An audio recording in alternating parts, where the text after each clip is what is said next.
Hello everyone, this is Shokora Zouheikyoku aka Chocomint, and welcome back to our Let's Play of Celestia. In the last playthrough, we have been trying to find Val, since we haven't been able to meet him at the night with the other Celestial to visit around the town, so this time we're trying to find him around the castle or the living place. So, I wonder what will happen. We will find our friend Val. Let's see. So inside the castle and outside the castle, or give up. Which we can't do that. So let's try outside the castle, since we usually meet him outside the castle, right? And inside the castle should have a lot of Celestials. Maybe we won't like that. So let's try outside first. I decide to go out to look for Val. On the way out, I consider where I should check first. Where should I look? There's a lot of places to choose from. We have the Acre area, the look in the Gazebo, or the road to the town. Maybe the Acre area first, because he does like Acre and we did meet him the last time there. Or the Gazebo also. Maybe the Acre first? Maybe he's practicing his Acre again. That seems plausible enough. I head to the spot he took me to the day before.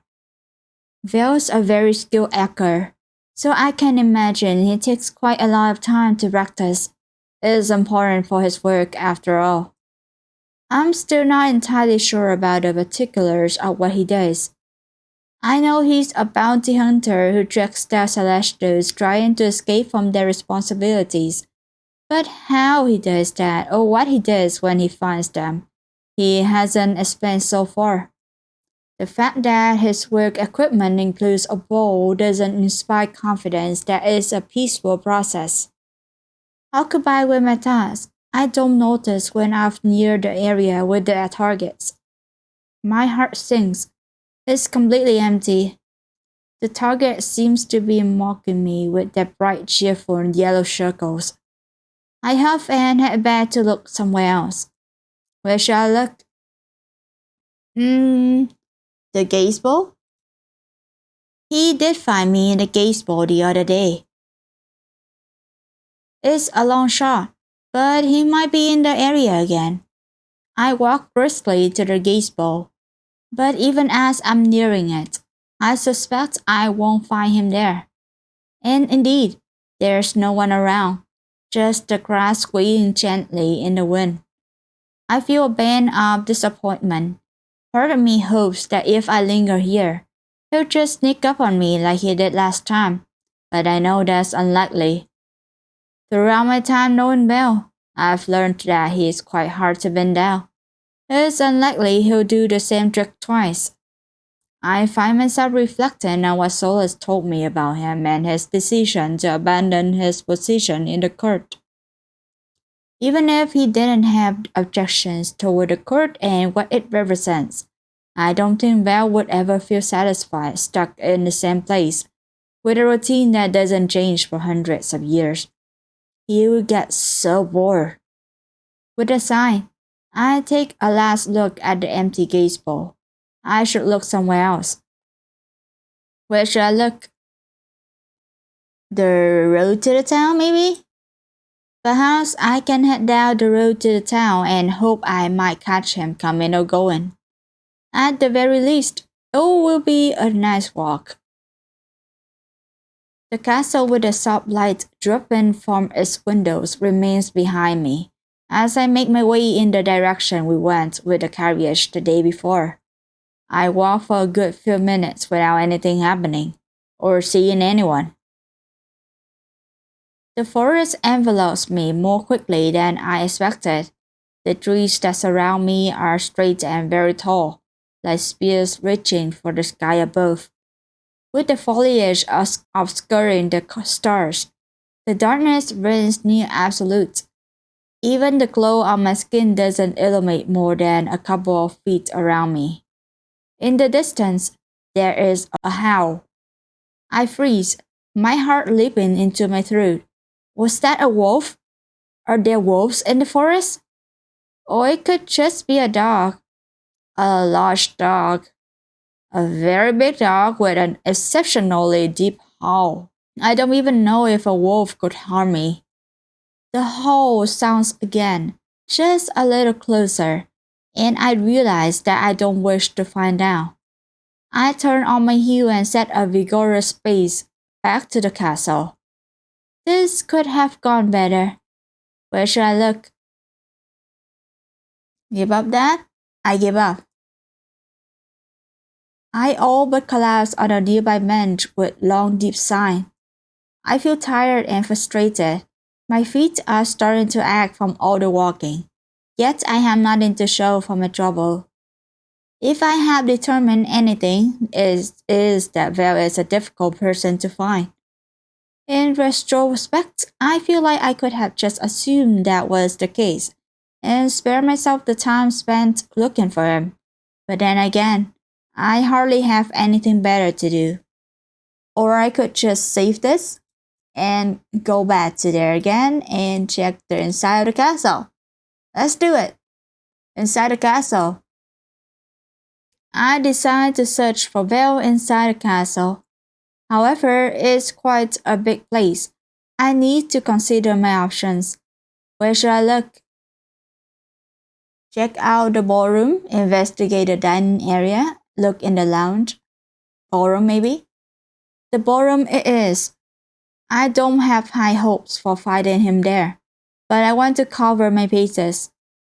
Plus, he seemed to like the adjoining balcony. I slip into the ballroom, with no ball taking place currently.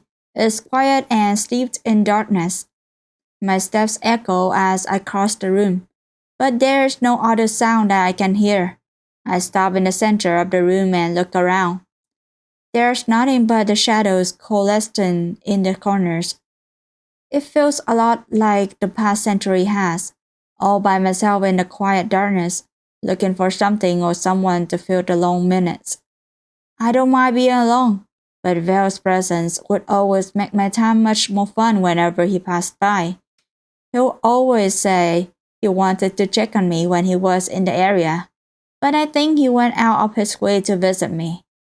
I wish he'll do so now. I investigate the balcony too, but to no avail.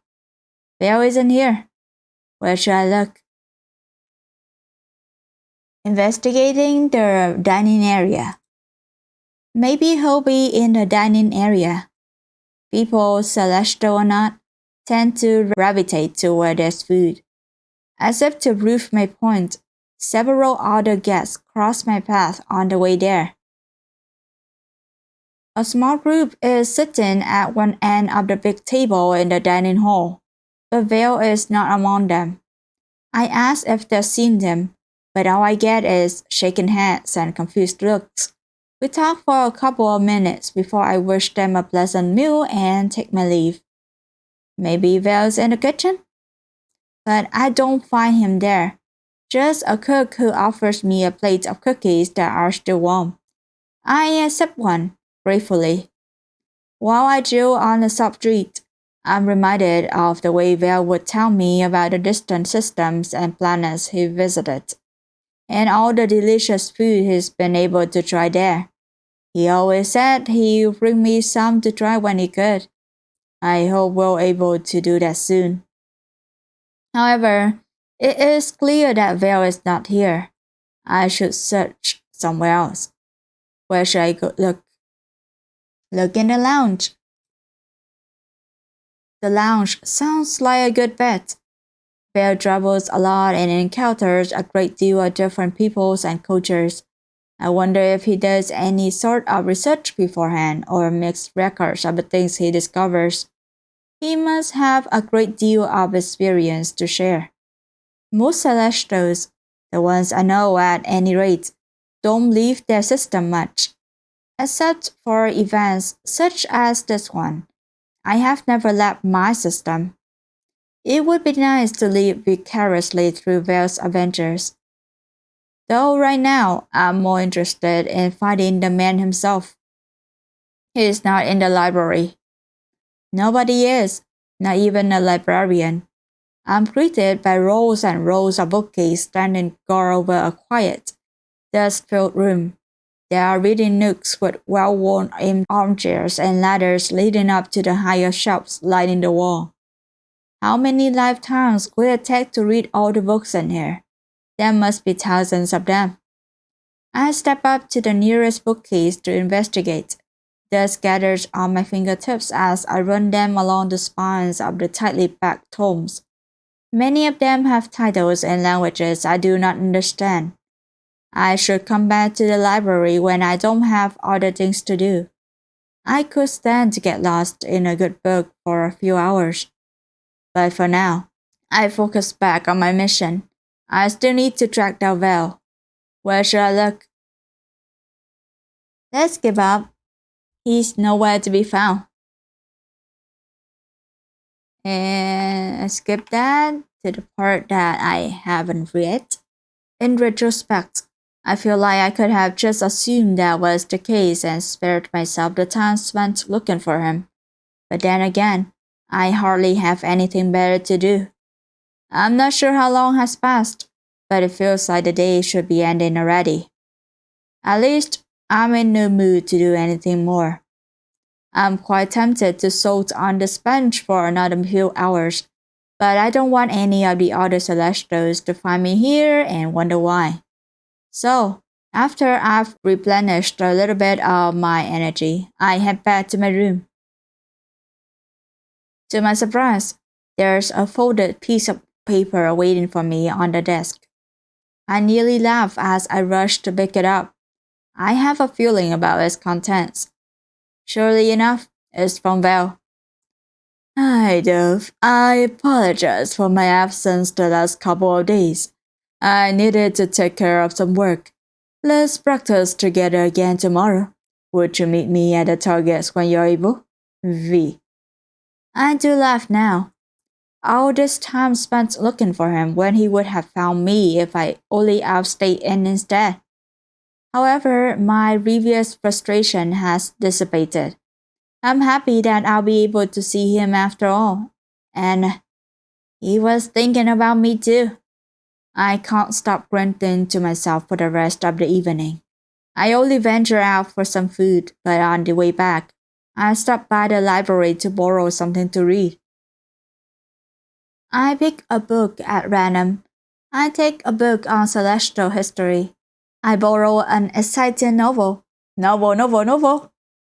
I'm in the mood for something fun, a dramatic, passionate romance with a happy ending, or an adventure rom on the high seas, full of swashbucklers and sirens. After some browsing, I select the tale of a young noble who escapes the home on a pirate ship. It promises to fulfill my requirements. Satisfied with my pick, I head back to my bedroom.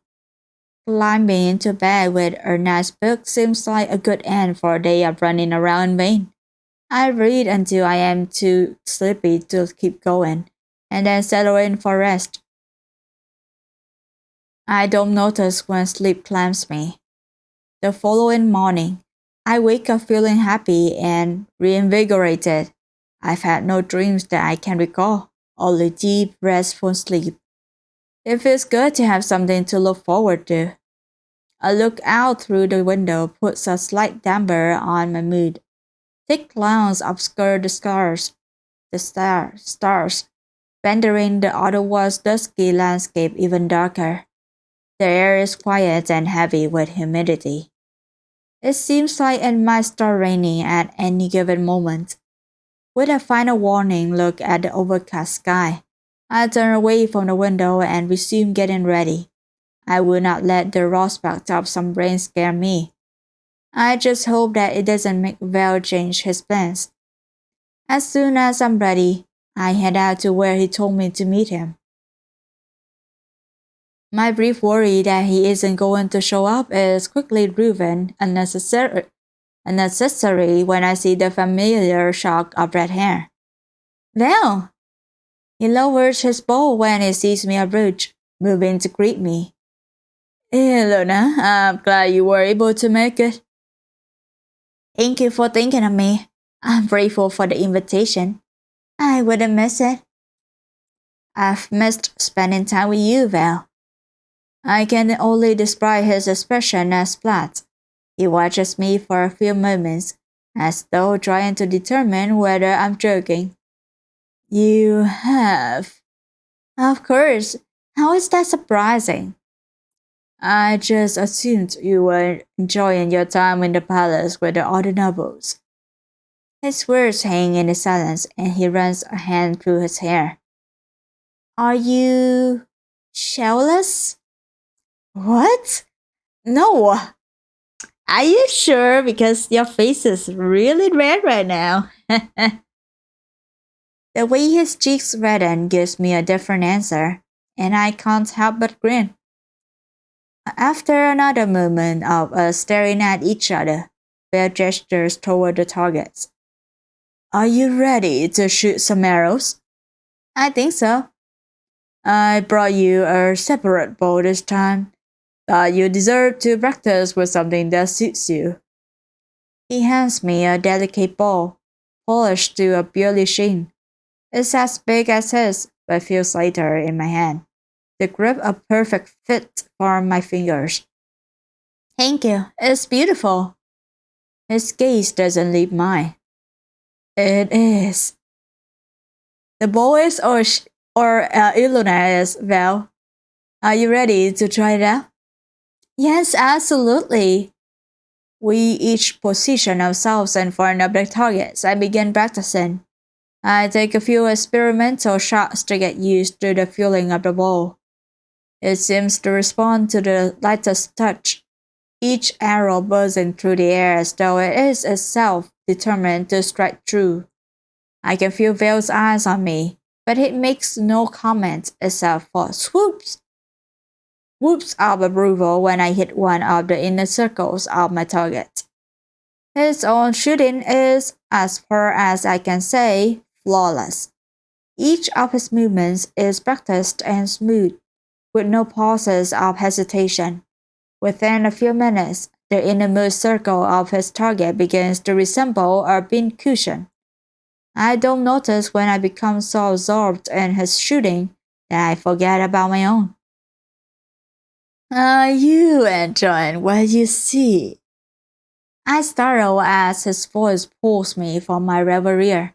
He's staring at me over his shoulder, eyebrow arched in an irreverent expression. I'm so sorry. You're very skilled. As much as you enjoy showing off. I am the master of the arrow. Behold my unparalleled skill. There is nothing wrong about demonstrating your abilities. Oh, certainly not. I don't mind it in the slightest. By all means, do carry on. He directs his attention back ahead. A measured tug of his fingers, and the arrow plunges into the dead center of the target. I know I'm staring again, but I can't help it. With an almost painfully self-satisfied grin, Val turns to me and bows. I really do have a lot to learn. I suppose there's no time like the present to stir. Picking up another arrow, I return to my practice.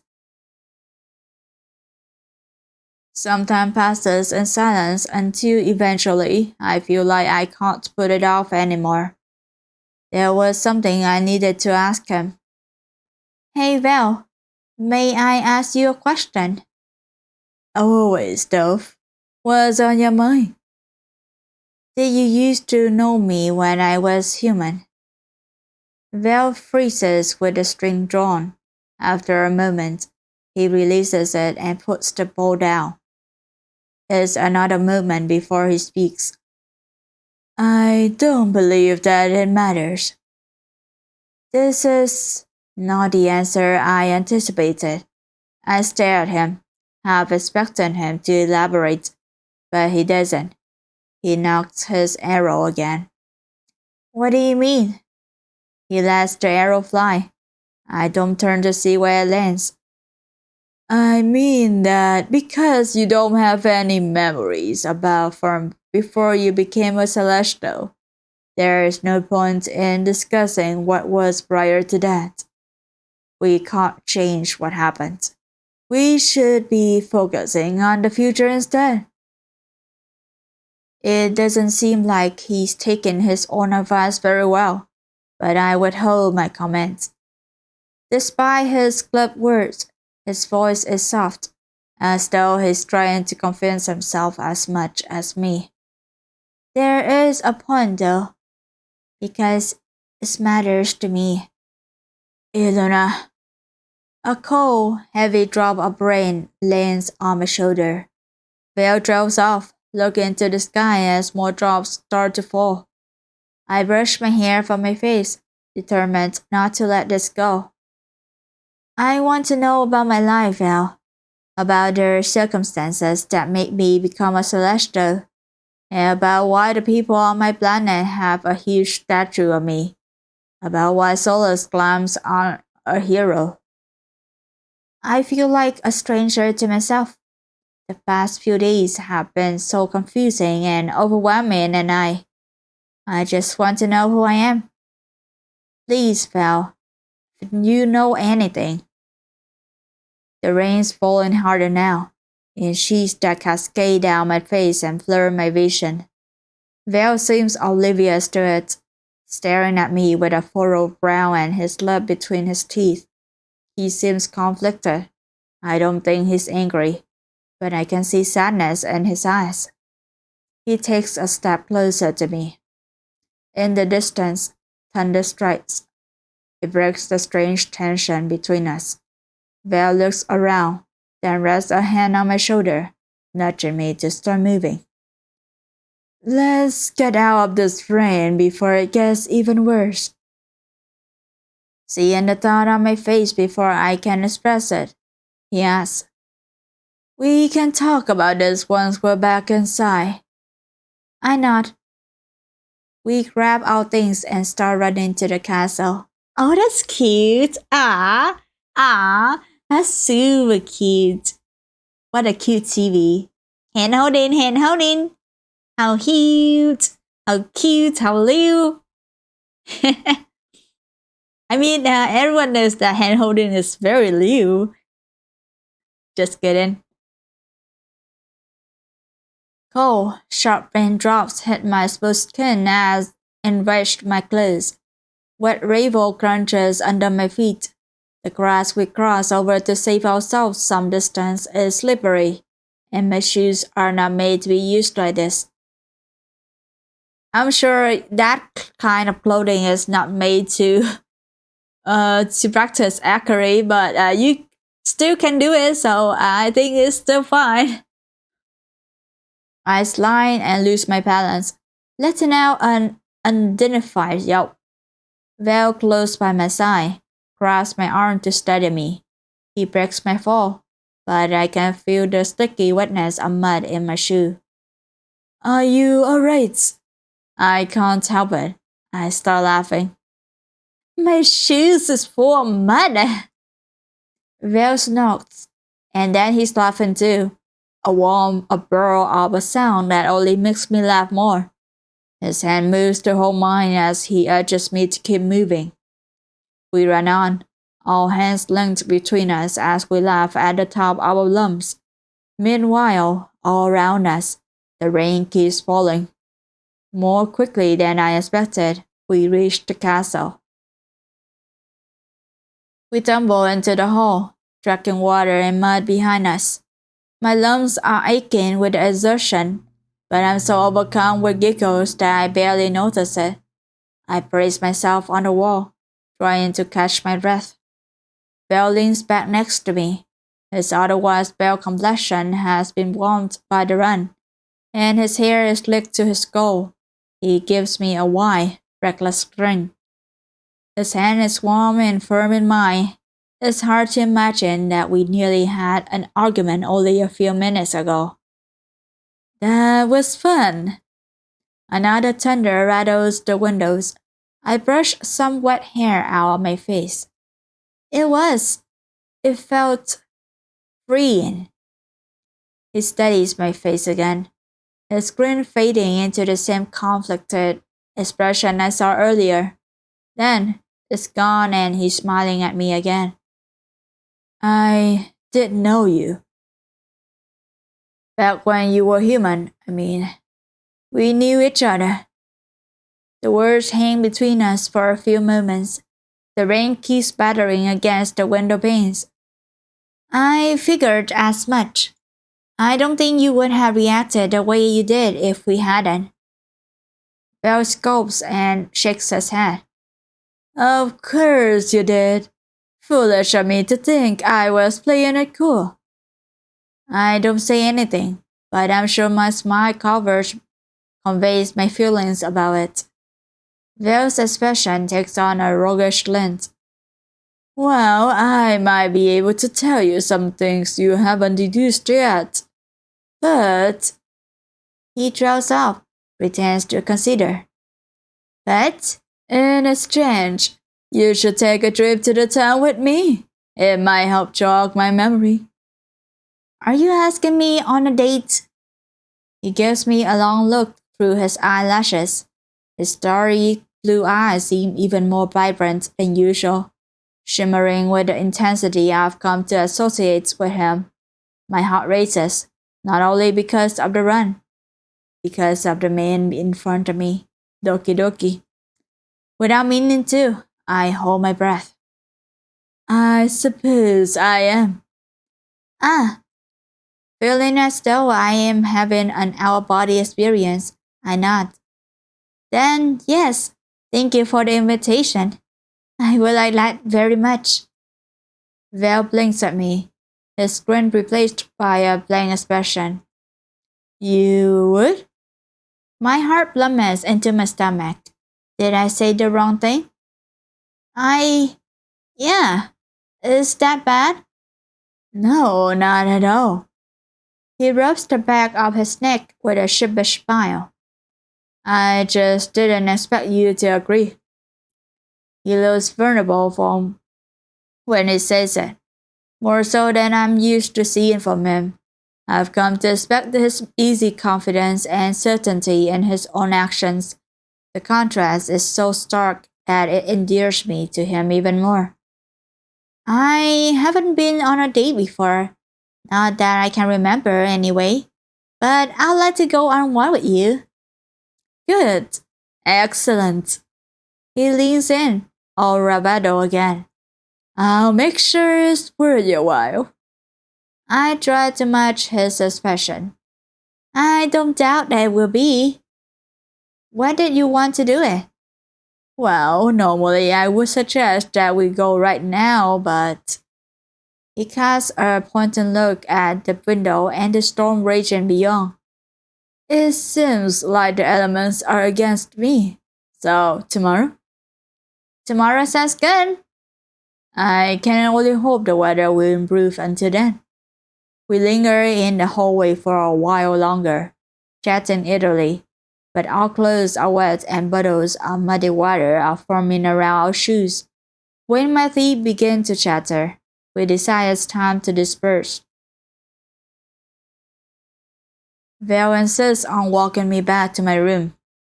Thank you for today. I had fun, rain and all. It's always my pleasure to spend time with you. After a moment's hesitation, I wrap my arms around him in a hug. If he's surprised by it, he doesn't show it. His strong arms wrap around me without missing a beat. And despite our wet clothing, I'm enveloped in warmth. Val smells like leather and rain. I hold him for another second before reluctantly letting go. I'll see you tomorrow, Val. Rest well, Zouheikyoku. I slip inside my bedroom and shut the door. My heart feels like it's about to burst out of my ribcage. What a day! I don't even know where to begin processing it. Val used to know me before I became a Celestial. Val asked me on a date. He promised to tell me more about my past at the date. Val asked me on a date. Until a few days ago, I hadn't viewed my relationship with him in these terms. He was just a friend and someone that I respected a lot, but somehow the thought of romance had not determined mine in my celestial form. Being around him in person has felt different. The trust and comfort are still there, but there's also this pull toward him, how aware I feel of his presence when I'm around him. I can feel myself blushing even thinking about him. I suppose that on some level I knew I was developing a crush on him, but I never thought to put the word to it. But when he asked me to go on a date with him, declining didn't even cross my mind. I do want to do it. In fact, I'm really excited to do it. My stomach is already doing nervous flips, but I force myself to take deep breaths. After all, there's nothing to be nervous about. This is Val, the person who's been by my side through this all. I can't wait to see where our relationship will go next. Might go next. I set about building the wet clothes on my body. After I folded them and put them in as neat a pile as I can, I prepare myself a bath. There is a variety of perfume soaps and vials full of essential oils. I drip my favorite ones into the water before I climb into the tub. So relaxing. I linger in the scented bath until the water starts cooling. Afterwards, I slip into a fresh set of clothes and curl up in an armchair with my book.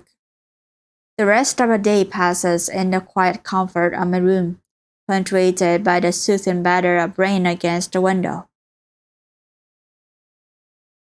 The following day, I'm waiting for Vale in the castle's entrance hall. The rain stopped in the early morning, ushering in a fresh, clear day still rich with the scent of wet earth. My entire body feels awake and warm with excitement. Good day. Vale materialized behind me, seemingly out of thin air, and I spun around to look at him. You ought to stop doing that. Doing what? Greeting you? Sneaking up on me. But it's always so fun to see your reaction. I fold my arms over my chest and give him a false scowl. I'm glad my shock amuses you. Maybe you're suddenly too easily shocked. I swat him across the chest and he laughs out loud. It's good to see you, Dove. Are you prepared to leave? Absolutely. He nods and offers me his arm.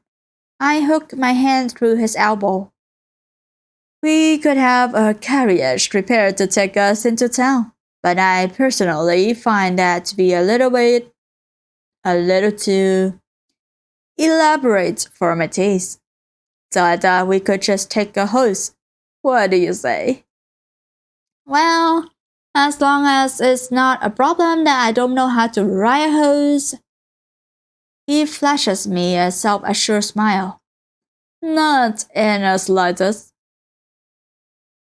Val leads me to the stable gardens, where a person wearing castle livery is fastening the saddle on a tall white horse. Horse. This spelling though. Tall white horse. Okay, it's a horse. The animal gives a gentle snort when we approach. I extend a tentative hand to it and it bends its large head to sniff at it. It's a white horse. So are we doing like a brands on a white horse? I pat it on the nose. Its hair is as soft as moss and delicate under my fingers. You're such a beauty, aren't you?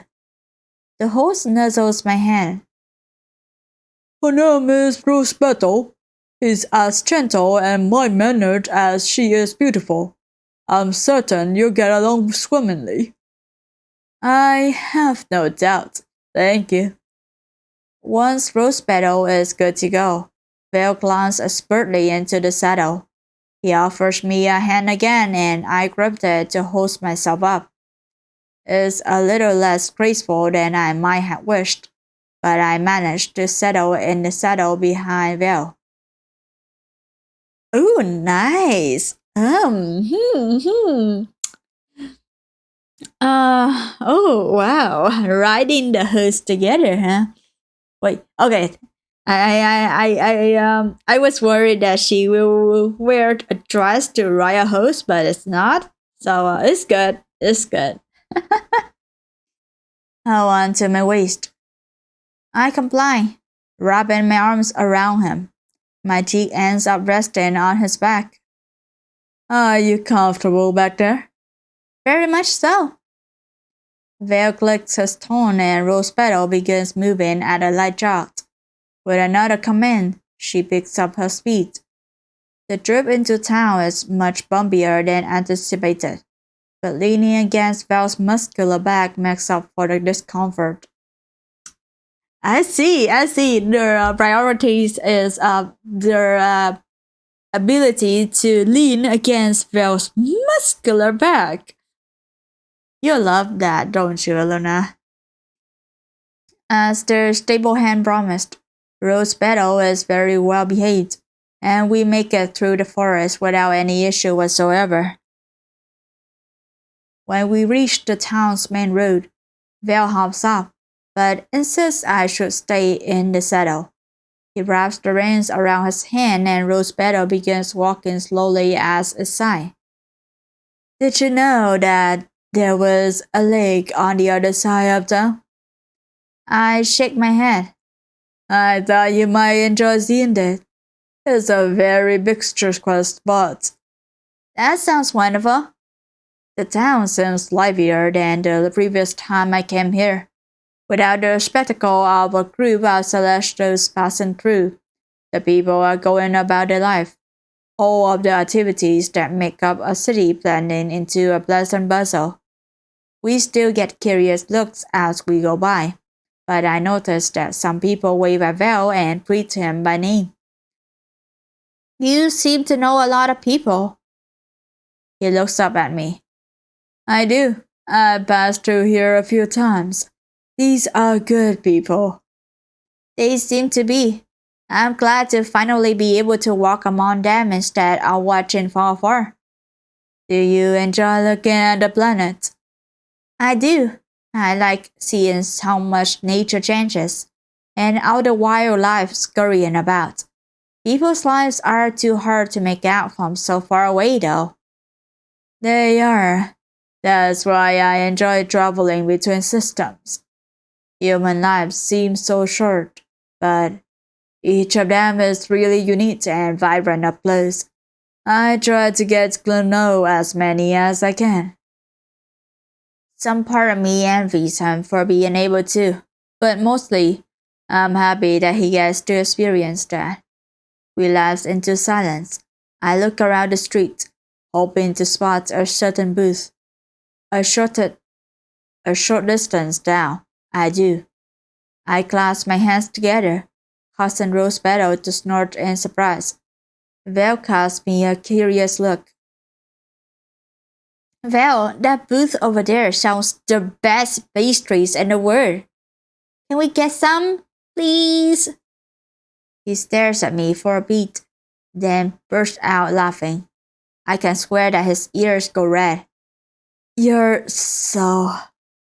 Yes, of course we can get pastries. I'm so... These were your favorites when you were human too. Val bounds over to the booth while I wait on Rose Petal's back. It takes him a few minutes to purchase the pastries and return to us. In the meantime, I've braided a strand of Rose Petal's silvery mane. I dismount as Val hands me a steaming pastries. Despite its paper wrapping, half melted sugar sticks to my fingers. I lick it out without thinking. Thank you, Val. With his mouth full of pastry, he only manages to give me a hum in response. I bite into my own pastry. Oh, this is so good. I can't believe I've gone all this time without it in my life. Val wipes some sugar from his lips and beams at me. You really haven't changed much at all. I wonder. So about these two, are there tribe friends or friends from before? Their highest potential is their I don't know, the most unlikely potential is that they're lovers, but I don't think so. They look like close friends. So maybe not lovers, but they do know each other before. Interesting. I haven't, but he refuses to elaborate, biting up another chunk of fluffy dough instead. I can't be too mad about not receiving a response when I had my own sweet to nibble on. A couple of minutes later, Vale takes on the reins to steer a remounted rose petal into a paved alley to the right.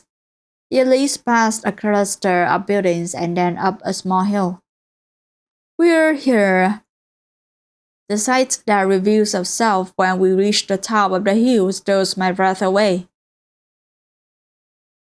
Ooh, another CG. Well, it's more like a chibi CG, but it looks really cute. Wowie, wowie. And it's kind of. I did notice there is a inconsistency in their clothing, in a sense. Earlier, she was wearing that pants and stuff, but this time she's wearing her dress.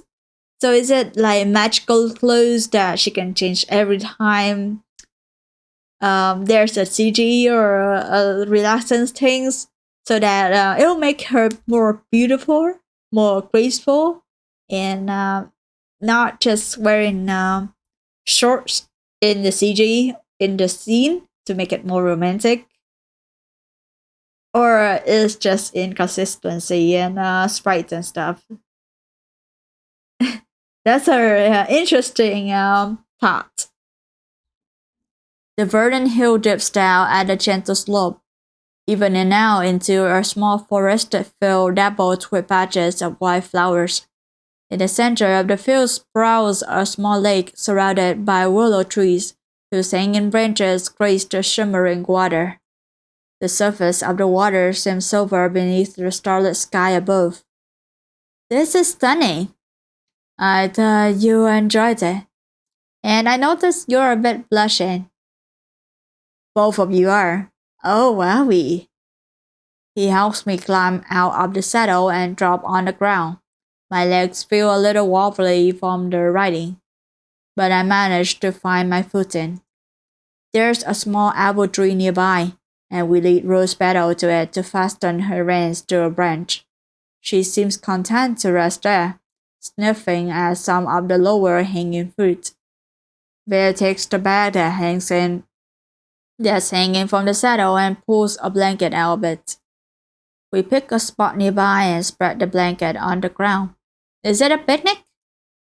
Or just sitting looking at the moon? Which is kind of her? Vale waits until I sit down before he does. He looks at me, and I can tell he's apprehensive. I hope this is all good for you. It's been some time since I last went on a date. Ah, it's wonderful. I haven't had a picnic before. I wanted to show you something different than the bomb of the court, so at least you could have a basis for a comparison. I find all the glitz and glamour exhausting, to be honest. I enjoy the luxury. It really is a bit much. I was not prepared for it at all. Everyone seems so polished and elegant and takes their luxury for granted, but it makes me feel really out of place. I mean, I haven't even taken dance classes the past 100 years. That makes Phil laugh and he shakes his head. Are you sure about that? You seem quite reticent at it. His gentle expression makes me feel a little self-conscious. I look at my lap, brushing some non-existent dust out my skirt. At any rate, this is a beautiful spot and I'm happy you brought me here. I'm glad. As a point of curiosity, they call this lake the moon's tear. My eyes go wide. Really? Yeah, not named after you though, don't fret. It's after your predecessor. Do you know their story? I only know what little souls told me the other day, so I shake my head. They became a moon a long time ago, before I was a celestial. I don't know how they came into the role, but they had it for a while. They were very solitary, without much interest in human or celestial affairs, but they were kind and cared for the people a great deal. However, none of all power is infinite, and eventually their body reached its limit. They were struggling to fulfill their duties as a timekeeper, and the planet started suffering as a result. No one had been appointed as their successor, and the people were terrified their land and homes would be destroyed when the moon inevitably lost the battle against time. And they would, there was no doubt about that. But the moon was stubborn, and they didn't wish to be the cause of suffering and destruction. So they held on, fighting with all they had to last just one more cycle, to survive just another year. They poured every ounce of strength that they had into their duties for longer than anyone expected them to. It was a struggle though. Sometimes their grip on the ebb and flow would slip and the currents would become chaotic, draining the water out of the sea or flooding the land. Every so often, they formed new bodies of water, usually near the shores of the sea. This lake is said to be one of such new body. Is it really? He chuckles quietly. Not as far as I'm aware. The sea is considerable distance away. I don't think the water could have reached all the way here. But that's why it has the name it does. Because the former moon wept for their waning power and their inability to protect the people they care for. Val gets quiet, staring now at the lake below. There's a dull, hollow ache in my chest. Is that all that I have to look forward to? A life of protecting people, only to become the biggest threat to them somewhere down the line and have no way of stopping that. I look at the lake too. Are there going to be landmarks named after me one day, with the same tragic, mournful names? The thought is enough to leave a dull ache in my throat, but then Val lays a warm hand on my shoulder. I don't think your story will ever be as sad as theirs. You're strong and resourceful, and you're not alone in this. We'll never let you get to the point where you need to fight a losing battle on your own. I wouldn't let you. As if having read my thoughts, he murmurs quietly to himself. Oh, to me, I'm not sure. This lake will never be called Ilona's tear. I promise. I want to believe him. I do believe him. He squeezes my shoulder and the touch is so reassuring that it nearly makes me cry. I take a deep breath instead, letting my thoughts crash together until they've calmed down to a soft rumble. Just like waves during the Alp, something I know how to handle. After a stretch of silence, I remember what I wanted to talk to Val about. Can you tell me about my life before I became a Celestial? He sighs, but his hand doesn't leave my shoulder. What would you like to know? Am I from here? From this town? No. Your home used to be to the east of here. Is it very far? From here? Yeah. It would take at least a week to get there. At least a week. I consider for a moment. How long have I been in human form? 4 days? 5? Val must notice the moment when I realize what that means, because he touches me lightly on the shoulder. I'm sorry. It's fine. I didn't really expect I could. I drove off, biting my lip. Is there anyone who I would known personally? Family or a friend? You were an only child, so as far as I know, there isn't anyone who's directly related to you. I don't know if you had any more distant relatives. If so, I never met them.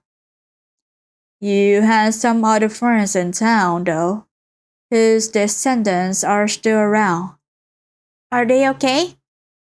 He nods. I've been looking out for them. They're good people. I'm not sure what I expected to hear, but a part of me hoped it would be more. Something more concrete. A thread that I would be able to follow back to a sense of identity. Too much time has passed for that, however. 100 years mean everyone who's ever known me has already passed away. Well, everyone except Bell. He can be my one connection to the past me. He must have been very fond of me. Me? Her? Her to stay by my side all this time. I resolved to give him reason to be just as proud of me. But I need to start with getting some sort of closer. Hey, Val. He peers at me. His eyes seem to have a glow of their own, reflecting the stars in his irises. Mm-hmm. My family, the people who knew me, were they okay? They were. Your sacrifice ensured their lives would be protected. In your absence, people directed their gratitude and appreciation toward your parents. They were revered for the rest of their lives. They missed you, of course, but they were very proud of you. He gives me a crooked smile, despite the melancholy that lurks in his eyes. They made me promise that I would look after you. Is that why you're stuck around so long? No, that was because you're someone I value a lot. I couldn't bear the thought of leaving you even if you had no idea who I was. And I wanted to teach you skills to defend yourself in the eventual moment that you returned in your physical form. That's really sweet. What can I say? I'm a sweet person. I elbow him in the side, but I can't buy back my giggle. Just like that, the mood becomes brighter again. Were we very close when I was a human? We were good friends. I spent a lot of time traveling on jobs at the time, but I tried to visit you as often as I could. You seemed so happy every time I came here, so it always made the trip worthwhile. How did we meet? I was chasing down a runaway who happened to cross through your yard. You tripped him. No way! It was an incredible sight. This young, confused-looking woman sticking her foot out like she was completely sure what was happening, but she wanted it on it. I pressed a hand to my face. How embarrassing. Not at all, it was impressive. I knew right then that I wanted to get to know you better.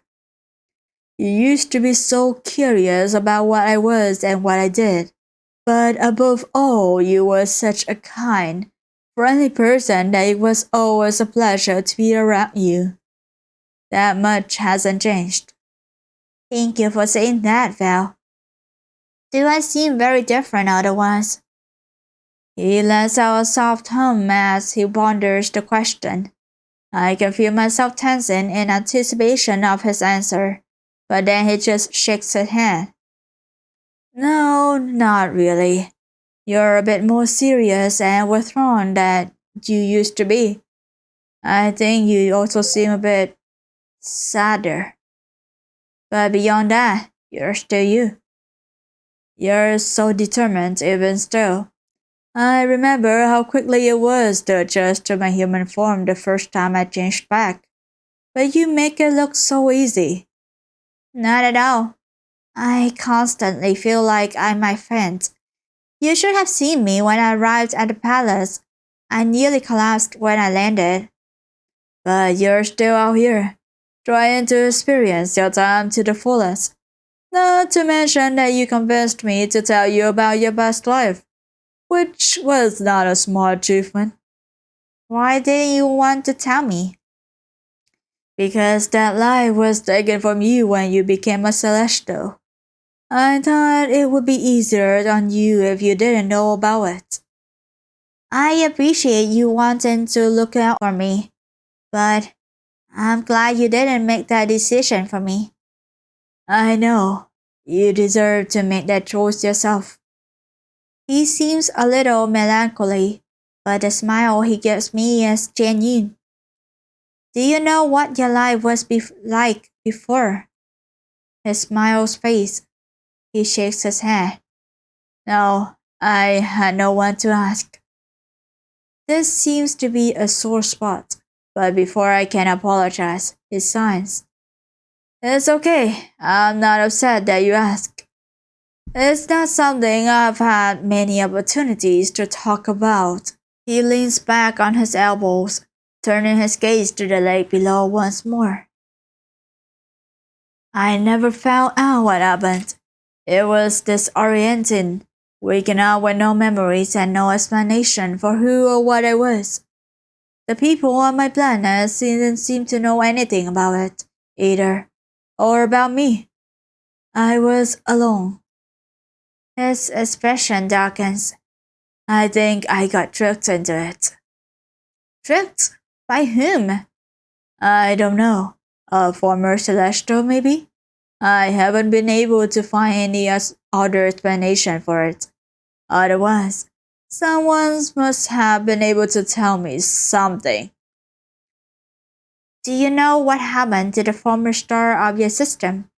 No, they were gone. It's like they never existed. I touch my lips lightly as I take in this new information. I still remember waking up as my new self for the first time. All the confusion and fear of those first days and months. It was nearly too much, and I would have been lost without the help of other Celestials.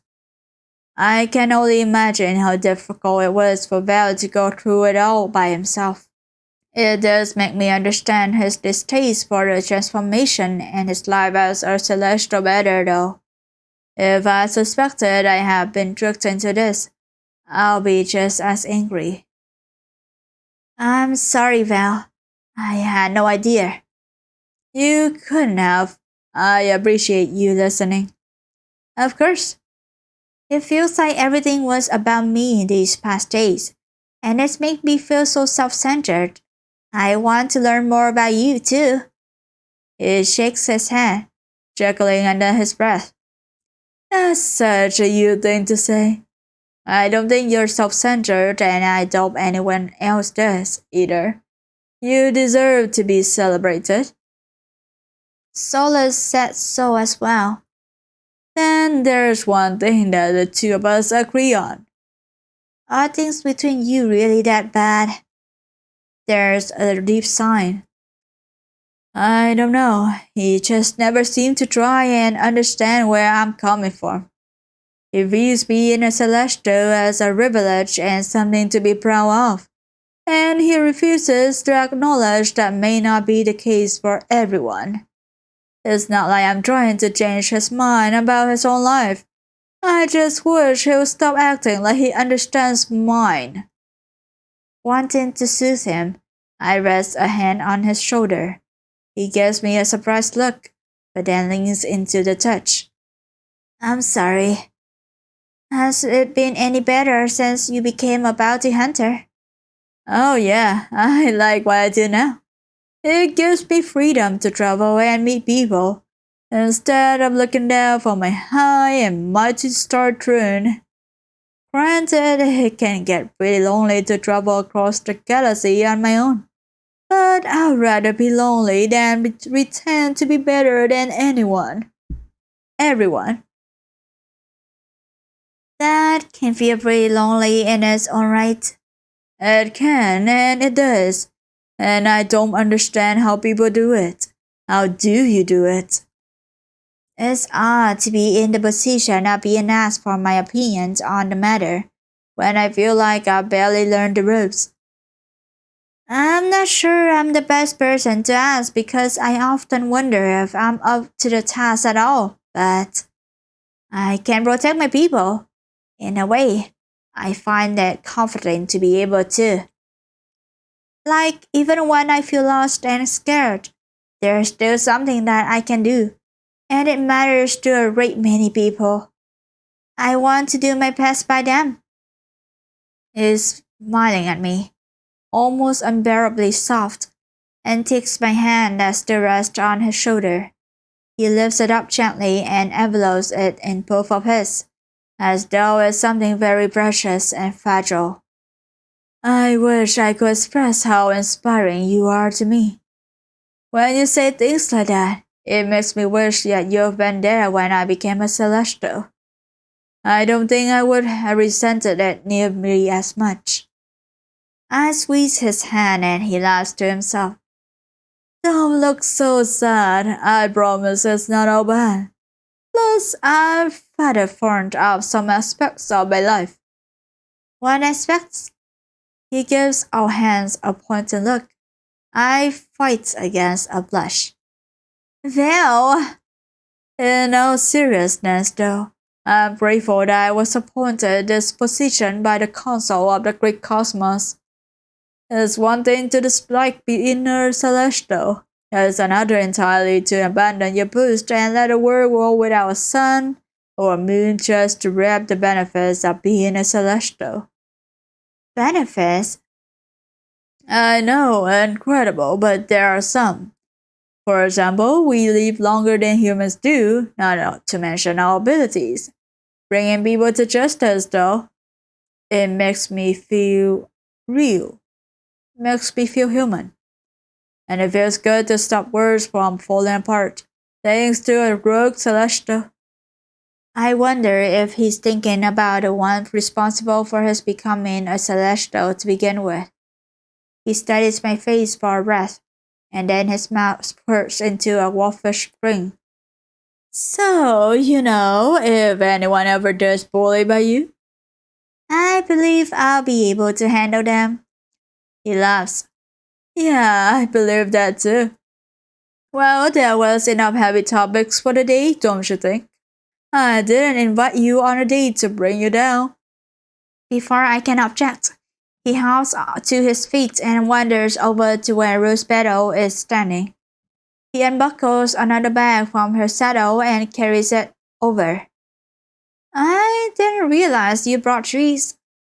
Val winks at me. I'm full of surprises. He peers into the bag, evaluating its contents.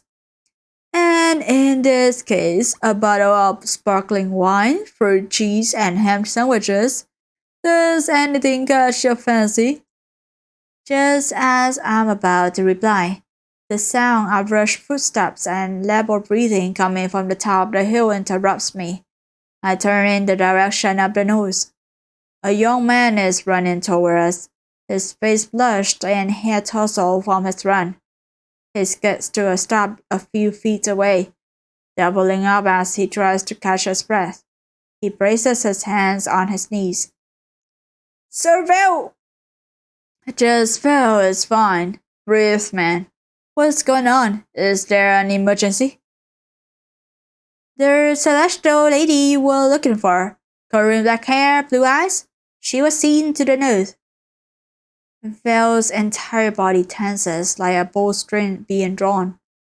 How long ago was it? An hour or so. She seemed to be going to the northeast. Val nods, seemingly to himself, and turns to look at me. His expression is regretful. Ilona, you need to chase after her? I've been trying to find her for weeks, and this might be the only opportunity. I understand. Do you really have to? And this should be a good point of pausing for our playthrough for today. So, it was an interesting trip since we tried to find Vel, but we couldn't find him as usual. And just as we give up and things kind of bit of lonely and sad, there was a note. So they went on a date. Elena and Vel went on a date, a lovely date, like a prince in on a white horse. They ride a horse together, really cute. They also run through the rain, hand in hand, very liu, very cute, and had a picnic under the moon at the lake where it's called the Moon's Tears. A lot of revelations has appeared. Elena had learned about herself, about how she met Vel and how Vel met her, and a bit of Vel's backstory, which is kind of sad. And now he has to catch a kind of maybe a criminal, and Elena can't choose to say to keep him there or let him go. I vote for letting him go because it's his job after all, what he likes. So the result of that will be in the next playthrough though. So thank you for watching, and I'll see you on the next playthrough of Celestia. Bye bye!